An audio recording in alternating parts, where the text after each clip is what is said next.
Jesús no fue condenado por religión, fue condenado por política. El juicio de Jesús no fue solo un acto de fe, fue un proceso real, bajo el poder del Imperio Romano. Y entender esto cambia completamente la historia. Pero hay algo que casi nadie ve.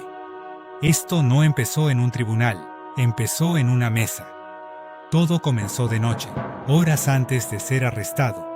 Jesús estaba cenando con sus discípulos. No era una cena más, era una despedida, pero también una decisión. En esa mesa, partió el pan y habló de su cuerpo entregado, antes de que lo tocaran, antes de que lo juzgaran y lo condenaran. Él ya había dicho que sí. Después de eso, fue a Getsemaní. Y ahí, en la soledad, la tensión fue tan extrema que su cuerpo empezó a colapsar. No es una metáfora, es un fenómeno real, hematidrosis. El cuerpo, bajo un estrés extremo, puede comenzar a expulsar sangre a través de la piel. Eso revela algo profundo. El dolor de Jesús no empezó en la cruz, empezó en su decisión. Luego vino el arresto. Jesús es detenido, no como un criminal cualquiera, sino como alguien marcado como peligroso. No por lo que hacía, sino por lo que representaba. En el siglo I, Judea estaba bajo dominio de Roma, y Roma tenía una regla clara. Cualquier persona que moviera multitudes era una amenaza. Jesús hablaba de un reino, y aunque no era político en el sentido común, para Roma sonaba a rebelión. Primero fue llevado ante las autoridades judías, pero ellos no podían ejecutarlo. Así que lo entregaron a quien sí podía hacerlo, Poncio Pilato. Pilato no encontró culpa en él. Eso está registrado en los relatos más antiguos.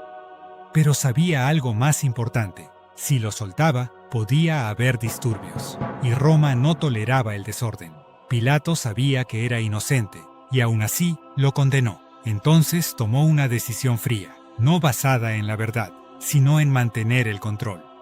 La crucifixión no era solo una forma de matar, era un mensaje público. Roma decía, esto le pasa a quien desafía el orden. Hay un detalle histórico que muchos pasan por alto. La crucifixión no era un castigo común. Era uno de los métodos más brutales del Imperio Romano. Se reservaba para esclavos, rebeldes y enemigos del Estado. No era solo para matar, era para exponer, humillar y advertir. Las víctimas eran colocadas en lugares visibles, cerca de caminos transitados, para que todos vieran lo que pasaba. Era una forma de decir, nadie desafía a Roma sin pagar el precio. Antes de la crucifixión, los condenados eran azotados, no de manera simbólica, sino con látigos diseñados para desgarrar la piel. Muchos morían ahí mismo, sin llegar a la cruz. Jesús atravesó todo eso, y sin embargo, en medio de ese sistema, de esa presión y de esa injusticia, Jesús no se defendió, no porque no pudiera, sino porque ya había decidido. La entrega no empezó en la cruz, empezó antes, en la mesa, en Getsemaní, en su voluntad. Y cuando todo terminó, dijo, todo está cumplido, no como alguien derrotado, sino como alguien que eligió llegar hasta el final. Y acá es donde todo se conecta.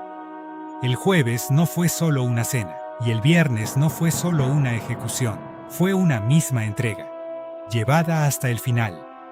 Hoy no estás frente a un tribunal romano, pero hay momentos en la vida donde también se juega algo profundo: seguir, rendirse o confiar.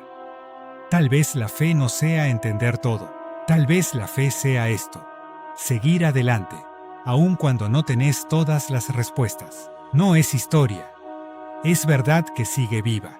Te doy mi palabra, palabra de Dios.